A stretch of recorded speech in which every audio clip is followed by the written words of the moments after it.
All right, I'm here with David Hermes, who I know really well. Maybe those who are viewing don't. So tell us a little bit about who you are, your family, what you're doing right now in Denver, Colorado. Absolutely. So I have been married to Megan for 16 years this November. So that's probably the most important thing you could know about me. Yeah, don't leave that part out. We have 4 kids, aged turning 15 to 7 years old. And we are planting Hope Valley Church in Denver, Colorado, where we've been for about a year and a half now, and spent the last 7 months navigating the COVID restrictions and pressing forward with all of that work. But I've known you for... What, 20 years? Probably 20 years Something or like more. that? Yeah, that's amazing. So we've been throwing axes here at Autobahn, axe throwing. I love the imagery of axe throwing because when it comes to relationships, if you know if you have a target you're aiming for, you're good. But if you don't, you could cause some serious damage. So the reason why I wanted to talk with you is because I have a very distinct memory of being probably around middle school, 6th, 7th grade. You were speaking to our youth ministry, and you made this bold statement that you had never kissed your wife until the altar.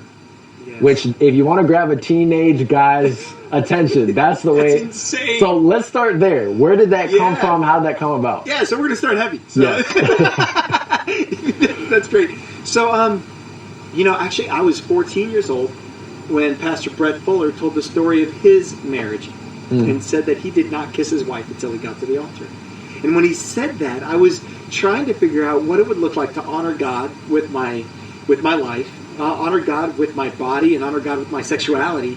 You know, at 14, you're starting to rage, and it's like, oh, hormones. And so I was like, I didn't know what it meant to direct my passion or how to direct my passion in a God-honoring way. I remember asking questions about what's appropriate and inappropriate for homecoming and proms, and just really trying to navigate the dating waters as a kid. And he painted a different picture for me, that I didn't have to have the valley in the story where I got swept away into sexual temptation, but I could honor my wife by remaining abstinent until I got married, and I could even honor her by withholding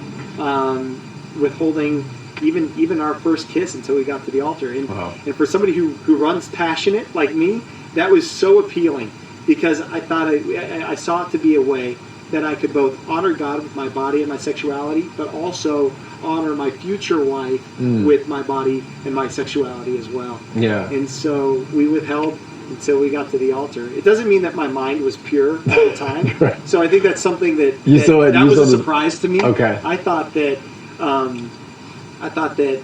kissing my wife, it was like I was going to be turned off until we kissed, and then I was going to be all the way turned on, and everything was going to be easy and fun. But man, it was like, just because we weren't kissing didn't mean that I wasn't pure. For somebody who hears this and they're like, that is radical and insane, and there's no way I could do it. Yeah. The goal is not abstinence per se, but purity in our walk with women. So let's hit on that. What's the difference between those two things? Yeah. So maybe depending on it.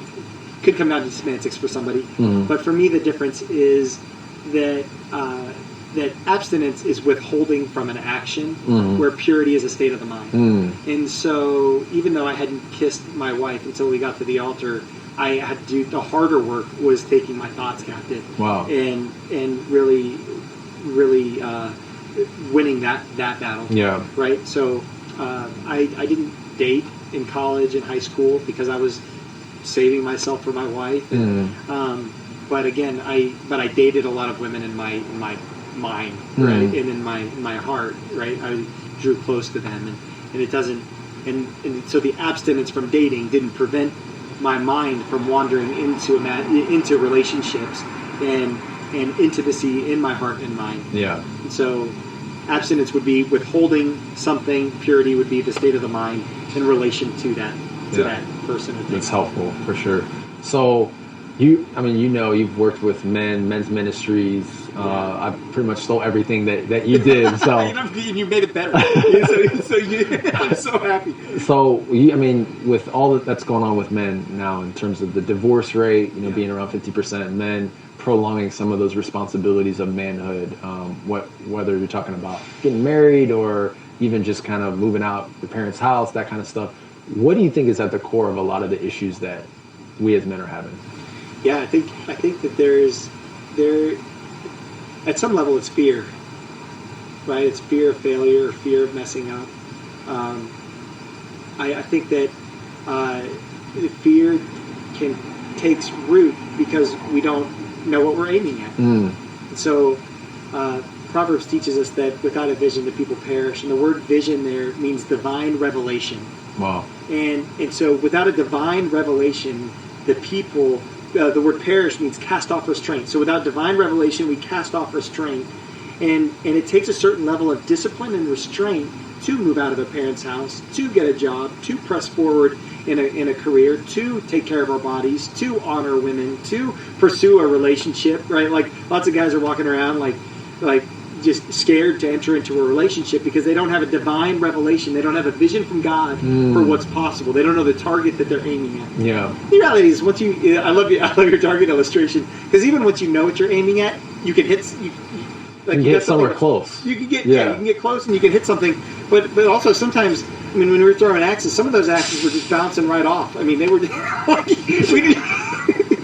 Not only did we not always hit the target, but sometimes, the throw wasn't good at all, right? And so, but I think what men need today is a clear vision of what manhood is and can look like in today's society and today's culture, because the picture of being a knight isn't sufficient.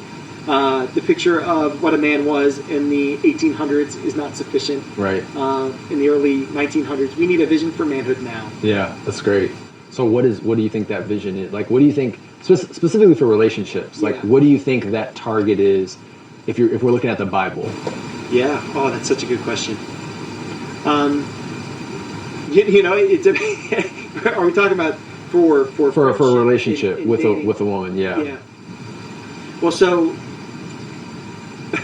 I'm smiling because I'm thinking of Song of Solomon. I just finished the study on Song of Solomon, and I've done a lot of writing and teaching on sexual intimacy between a husband and a wife recently. Okay. And so I like where this is going. And so let's start with that. Okay. And let's reverse engineer it. Yeah. So Song of Solomon, some of the beauty of Song of Solomon, and if you've never,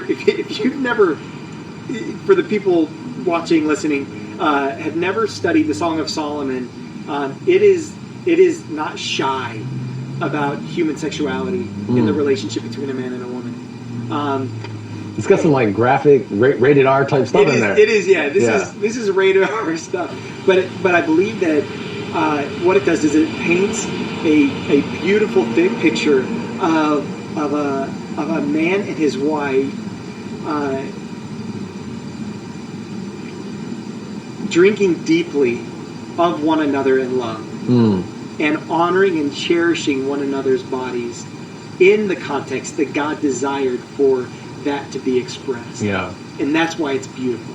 Can I stop you right there? Because what I love about that is someone could hear the beginning with your story and just hear what I can't do. Yes. Oh my gosh, I have to wait till, that's just extreme, that's radical. Yeah. But you're really painting a picture with Song of Solomon of what that is all aimed for. Yeah, there was a target I was aiming at, and the target I didn't have Song of Solomon in mind at 14. but to have the marriage, Hebrews talks about the marriage bed being undefiled, and so it's a place where a husband and wife can drink deeply of one another's love and honoring one another emotionally, spiritually, even physically, and I think that is an aspiration that we can and should have, and it's something that God has hardwired into our bodies, but hardwired into our soul's desire that we shouldn't be afraid of and we shouldn't have to hide from. But and that brings up necessarily awkward and complicated conversations with mentors and with friends about navigating the waters to get there, right? And I think because we can kind of sometimes think, as it relates to relationships, that we don't have a godly vision for what it will look like to be married. So we don't know how to put together what it would look like to date, much less what it would look like to have relationships with women prior to any of those things, or in the absence of those things. Yeah. Those parts of the relationship. So that picture of, I love that, of a husband and a wife drinking deeply of each other in love. Yeah. It's a picture for something even bigger than that. Yeah. Could you unpack that a little bit? Yeah, absolutely. So in Ephesians chapter 5, Paul talks about marriage being a sign or a symbol of Christ's love for his church. He tells husbands, love your wife as Christ loved the church and gave himself up for her. And it tells women to honor and respect their husbands and submit to them. And so there's this mutual sacrifice that's supposed to exist in marriage. And it reflects the love of God for his people. And as we consider the love of God for his people and the sacrifice that Jesus made for his church, you begin to realize that, the sacrifice started before the crucifixion, right? And so the sacrifice for my wife and the sacrifice for your wife, knowing about your story, starts before marriage. And so we can start sacrificing for our wives, for that divine revelation and that picture from God of a marriage where we drink deeply of one another, by sacrificing for them before we get to the altar. That's really good. So how does a guy know? I'm thinking of a guy maybe in his 20s, 30s, but even later than that. How does he know he's ready to enter into a relationship? That's a great question. I've got two different ways I'll answer it. Okay. One, you're never actually ready to enter into a relationship. Right? That's a great point. Right? I mean, because we think that we're prepared in, you've got your checklist of 15 things.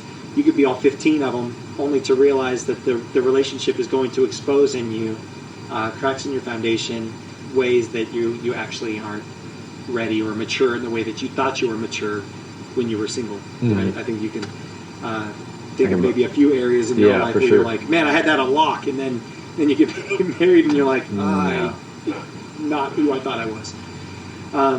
I love talking about, without going into too much detail, something that we talk about is C's. We've got these C's that we check. You know how diamonds have 4 C's: color, clarity, cut, and carats or something. Yeah, it's been something like that. It's been 17 years since I had to worry about it.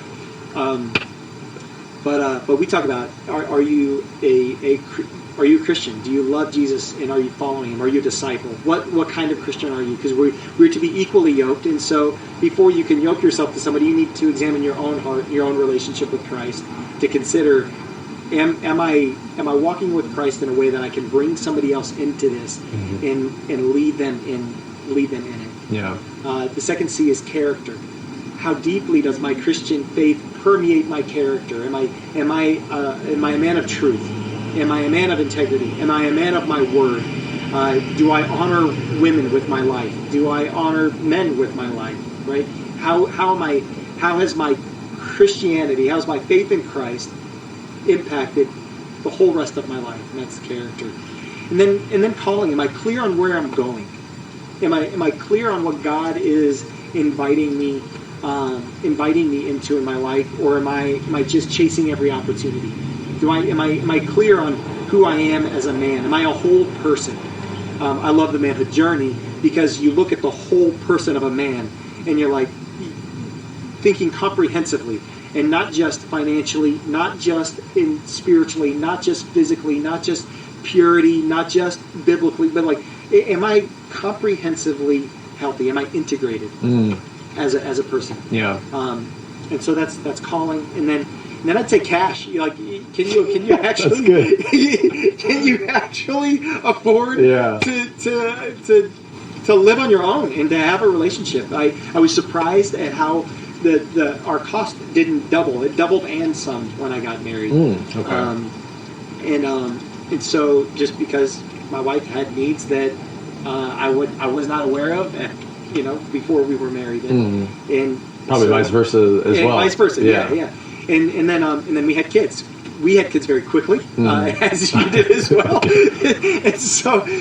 And we needed resources, and so we needed to be stable financially, and that's an important consideration. If you've got $150,000 of debt, which I know some people can come out of college and master's programs and other kinds of things with significant amounts of debt, like you really need to consider, am I maximizing my earning potential at this time, and doing everything that I can to be financially responsible. So you can provide that stability for Absolutely. that woman, yeah. And then for the person who feels disqualified because of any of those things, all of these things are just opportunities for a conversation. Yeah. Right? Yeah. Where it's like, man, I want to get married. I even see the woman of my dreams in front of me. I've got a divine vision for marriage, but my finances are a wreck. That's such a great opportunity to talk to other men and to build relationally and to say, can you help me with this area of my life? Because I'm ready to go in these other areas, but I'm lacking here. So if a guy has figured out, okay, this is the time, this is the season, he's got his eye on a particular woman who could be, the one. Yeah. What does that process look like? Okay, we have the end picture of marriage and a picture of Christ and the church, and he's got this interest in this woman. What does that process look like? Yeah, well, I would encourage everybody to start with prayer. Start to ask God to reveal or to prepare you for marriage, but also to prepare the woman that you're going to marry. There's no shame in praying for the woman even though you don't know her yet. And I think there's a gift in that because God knows who she is, right? And so by praying for your future spouse, by praying for your future wife, not only will it prepare your heart, but it releases heaven on her behalf to guard and protect her heart and to prepare her as well. As you come into relation, I'm a huge proponent, not of a legalistic kind of like you must talk to people before you make any decisions. I believe if you're a man, you've got the Holy Spirit living in you, you can make decisions as a man, as a believer, and I'm good with that. But I do believe in wisdom. And wisdom would say, even though I can just charge ahead because I'm a man and I got the Holy Ghost living in me and I have every right to make my decision. We're American, and as Pastor Jim would say, we're like I have every right to make this decision and to move forward on my own. I'm not required to go to anybody and ask. But out of wisdom, out of an abundance of wisdom, I will go and I will talk to the men who know me the most and say, I'm interested in this woman. What do you think about me and my preparation? That's what I did about Megan. Wow. So I was drawn to Megan, and I admired her so much, and I was like, man, I want to marry this woman. You don't want to mess this up. You need to get some counsel. I wanted to do this right because when you got a vision of what it could be, how amazing marriage can really be, you don't want to mess it up. Yeah. And so it's like I wanted to invite counsel in to am I seeing this well? Right? Are you people who could see me? So I remember sitting down with a mentor and saying, I'm wild about Megan Stiverts. And he smiled, leaned back in his chair. He goes, well, what do you want to do about that? Right? He was like, I want to marry her. And he's like, okay, well, let's talk. And then we talked for a little bit, and I realized that I had some distance to go before I was going to be ready to enter into that relationship. Because I wasn't ready for marriage, I didn't want to get her on the hook to date her and just keep her on the hook, for some unknown amount of time. Yeah. So we decided it's best to wait and just to build a relationship and to grow as a man. And about a year later, I went back and I was like still wild about her. And I was younger, so that's some of the time frame was that I was young. Still wild about her. And he said, "Well, ask her out." Kind of like dummy, like you've grown. Ask her out, and there was so much freedom in that because I knew that men who knew me were standing with me, and they were able to help me learn about myself in the process of being prepared. Yeah. So then we started dating, and I think that we don't stop dating. I mean, we don't stop praying in that relationship. But then you got other things to pray about. You got to develop a standard. How are we going to interact with each other? What is our how are we going to do this before God? What are we going to have in place in terms of boundaries or walls so that I can honor you and your wishes? And so you probably get that question a lot of like, what is appropriate boundaries? Like, Yeah. how far can I go? Yeah, how far can I go is oftentimes the question, Yeah. right? And I'd say how far can I go is the wrong question, right? But if we start with, I think that the level of physical intimacy should move at the same rate, not faster than, but can move slower than the level of relational commitment. So I think a lot of times we make the mistake culturally, just culturally speaking, of jumping into physical romance so quickly, and hand holding or dropping the love bomb or dropping the marriage word so quickly in a conversation. Now, I told Megan I wanted to marry her on our first date, so like I'm the worst. Right? So like not exactly the thing, the model to follow.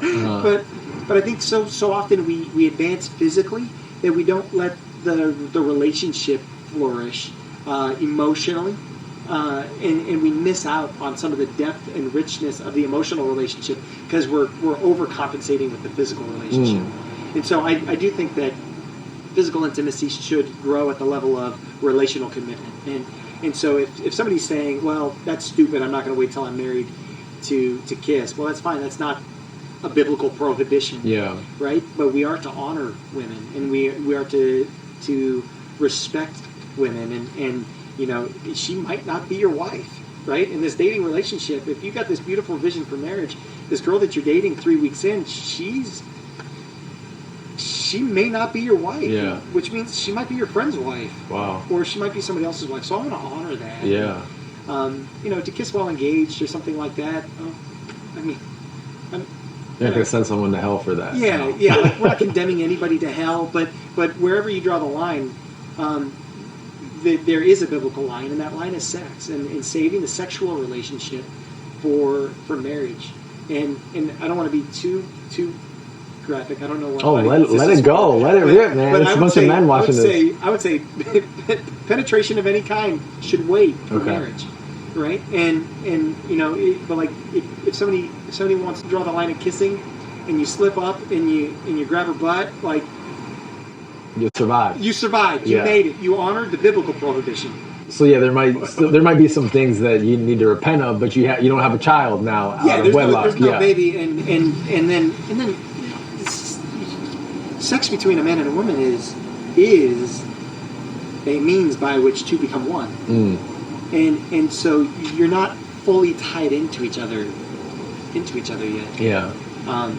And one of the things that I've heard you say is just that I'm sure there's guys who are watching this who are thinking, man, I'm well past a lot of those boundaries, and there's grace. You can make a decision to start putting some of this into practice now. Yes, absolutely. Grace abounds, and it's never too late to make a decision to change the story, to flip the script, and to begin to honor your future wife. So let me ask you this. So, some of this could feel extreme, right, because of where our culture is. Yeah. But the natural kind of course of hook up with a girl, shack up, and date a long time before getting married. Why is that not a good idea when that's more comfortable and that's easier? Yeah, it's definitely easier. I think sex has become a commodity. It's become something that's used and leveraged, and not something, and not a gift to be opened in its proper context, right? And so I think that by using it as a commodity, by leveraging it for power, or just using it for fun, outside of a married relationship, you don't enjoy the fullness of the gift. That's great. Yeah. And so I think that, you talk to a man who's been married to the same woman for 30 years, 16 years in, I can tell you, sex just gets better, right? So I didn't need practice rounds with other people, right? I didn't need the wedding night doesn't have to be fireworks. That awkwardness is part of the intimacy that's built, right? It's part of the beauty of the sexual relationship between a man and his wife is the intimacy and the awkwardness of not knowing what you're doing, and discovering your body and her body, and her doing the same for you in that relationship. That's part of the beauty of the marriage relationship, and that's part of what makes it so special. Yeah. And so in terms of trying it out ahead of time, you'll figure it out. And the wedding night doesn't have to be this amazing, mountaintop experience. It can be awkward and fun and enjoyable. If you're a virgin when you get married, no matter what, it'll be the best sex you've ever had. That's a great point. And we know guys though who've had sex hundreds of times. Yes. And they're still, and they made a decision, you know, to turn. Yes. And to the relationship that they were entering into, Yeah. or maybe the one that they had been in that they hadn't been doing it the right way, to make a point to do it the way that God intended, to honor that person. It's so good. And there was grace for it. Yeah, and God met them and cleansed their hearts and their minds and then they would say that they've had the most important sex they've ever had. Yeah, right? yeah. and on their wedding night that it was more significant than any other moment because it was no longer a commodity. It was opening a treasure in proper time, opening a gift from God in proper time. So so you've been married, you said 16 years. So how do you keep that fire? Because I mean, for most men, you get past that honeymoon stage, and you know it can very quickly become you're just roommates. Yeah. So how do you keep that fire in a marriage relationship? Yeah. So are we talking to married men now? Married men, yeah. All right. So the best advice, the best advice I ever got came from a marriage conference. Pastor Ross Austin in Jacksonville, Florida, talked about several different kinds of moments of intimacy. We'll call it. Mm-hmm. He said there's a snack, there's a meal, and there's a banquet. Okay. And the snack is just that squeezing it in when you can get it, not on the calendar. You're just hungry for each other, and you're good, right? The meal is scheduled, and it's not exciting. People don't look forward to Wednesday night dinner. You know, maybe Taco Tuesday, but like, generally speaking, it's like scheduled sex. Are you kidding me? But man, if I know my wife and I are going to be intimate, because you know we've cleared the calendar for Thursday night, I'm definitely cleaning the house. I'm doing the dishes. I'm sweeping the floors. Right, you're putting in the work beforehand. That's known as chore play. And so we're doing. I love that. We're doing some chore play. My wife feels loved and she feels honored. And not only am I looking forward to the physical intimacy, but now I'm meeting my wife where she needs to be met emotionally. Yeah. And doing things because acts of service are huge for my wife. Mm-hmm. Right. Like I thought maybe like romantic music would create the mood, or like I'm trying to be all sensual and romantic, and she's like, "Could you just do the dishes?" Yeah, do the dishes, mow the lawn, right? Like clean the garage, man. If I just clean the house, she's like, "Yes." And so, but I think that so. Oh, and then banquets. It's scheduling time away, where it's an extended meal, yeah, right? And you get a couple nights away, and so finding times so that you can be physical, especially with little kids and the difficulty of navigating those want jobs, kids, and all that stuff. I mean, with COVID, the kids being at home all the time, you got to be creative about when, right? And I thought my at the time. I thought my axe throwing analogy was good. I like that better. The chore play, and then also the snacks and the scheduled meal. That's really good. That's going to help somebody. We're all stealing everybody's. So, but it's not. But to have a vibrant relationship with your wife, it's not just about the sex. The sex is very, very important. Yeah. And part of I know we were talking about relationships when I gave the vision of Song of Solomon. It's drinking deeply of one another in love, but it's not just physical and sexual, but it's also emotional and spiritual. And so we need to work to do that work of staying emotionally connected to our wives. So we've been playing a game. We date on a weekly basis, and we play a game where we ask each other questions like we're dating.